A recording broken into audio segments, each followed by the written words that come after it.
আসসালামু আলাইকুম। মোটরসাইকেলের সামনের শক জাম্পার যখন বেঁকায় যায় তখন একটা বিরক্তিকর অবস্থা হয়। আপনার হ্যান্ডেল সঠিকভাবে কাজ করে না। দেখেন, এই জিনিসটা বেঁকায় গেছিলো, এই খুঁটিটা পর্যন্ত বেঁকায় গেছে।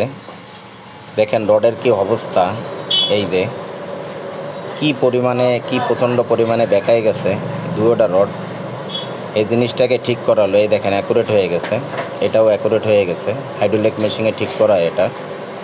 এরপরে আপনার টির অবস্থা দেখেন কি অবস্থা, এক সাইড হয়ে গেছে, এই দেখেন কি অবস্থা হয়েছে। এটাকেও ঠিক করা হলো, একদম সুন্দর অ্যাকুরেটভাবে বসলো। দেখেন, এরপর প্রথম যে ভিডিওটা দেখাইছিলাম, এই দেখেন কোনো সাইড নাই, আমরা লেদের বেটের উপরে রাইখে এটা অ্যাকুরেট করি। দেখেন, এবং টিটাও একদম সোজা, সম্পূর্ণ সোজা, এবং খুঁটিটাও সোজা। ধন্যবাদ। ভিডিওটা ভালো লাগলে লাইক, কমেন্ট এবং শেয়ার করবেন এবং মেসেজ করবেন।